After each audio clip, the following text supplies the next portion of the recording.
السلام عليكم ورحمة الله وبركاته. القمة 129 لا صوت يعلى على مباراة القمة. 3 مباريات النهاردة طبعا، بس مباراة القمة كانت ختموها مسك. يمكن كان في مباراة المصري والإسماعيلي الساعة 4 بدون أهداف. الشوط الأولاني المصري بيهاجم والإسماعيلي بيشتغل على المرتدة وتنتهي المباراة كما بدأت بدون أهداف. ثم مباراة الجونة وسيراميكا حبايب بدون اهداف اول 45 دقيقة. ثم الجونة عن طريق ايمن موكا يحرز هدف في الدقيقة 58 ويحاول يقفل كعادته حتى الوقت الضايع. مروان عثمان يعكنن عليهم ويجيب هدف التعادل علشان يطلعوا كل فريق ببونت، الجونة وسيراميكا. ثم الاهلي والزمالك، المباراة اللي من اكتر المباريات التكتيكية في اخر 2-3 بالنسبه للاهلي والزمالك. مباراه تكتيكيه على اعلى مستوى. الشوط الاولاني شوط سريع جدا من الفريقين. زي ما يكون الاثنين المدربين نازلين بيلعبوا باسلوب واحد. يمكن ان كان زادت الاهلي هجوميا شويه طبعا مع الكره اللي جت في العارضه الامام وطلعوا حبايب الشوط الاولاني. ثم الشوط الثاني اسرع من الاولاني شويه وبدات مفاتيح اللعب تشتغل هنا وهنا.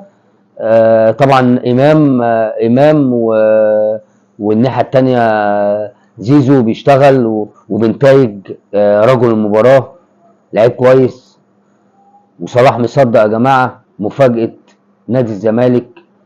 راجل لعيب كويس. اول مباراه ليه تبقى مباراه قمه ويبقى بهذا الاداء حاجه كويسه. ثم بن شرقي في الدقيقه 72 يخلص على الزمالك كما اعتقدنا انه خلص على الزمالك وبدون احتفال. طبعا لعيب كبير ولعيب محترم وعنده خبره ان هو مش عايز في اول مباراه في النادي الزمالك يحرز هدف في نادي الزمالك، فريقه القديم اللي تألق معاه في الدوري المصري.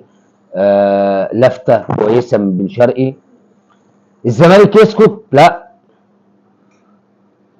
بنتايج يحرز هدف، اللي قلنا رجل المباراه، يحرز هدف في دقيقه 84 بعد عرضيه ولا اروع من عمر جابر. اللي خد الاسيست من ناصر منسي، استلم وعمل الاسيست، عمل الراجل بالعرض، الجون فاضي. طبعا بنتايج تعادل علشان المباراه تطلع نقطه هنا ونقطه هناك حبايب. 1-1 بالنسبه لنادي الزمالك والنادي الاهلي. بس عبد الله السعيد يا جماعه في حته ثانيه، لعيب كبير.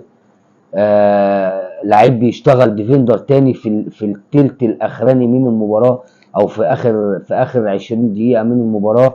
راجل 40 سنه ويتحمل الضغط البدني والعصبي ده وما بيفقدش الكوره، ما بيعملش ميس باص. شابوه عبد الله السعيد، لعيب كبير طبعا مش محتاج حد يتكلم عنه. وامتعونا بمباراه كويسه بصراحه.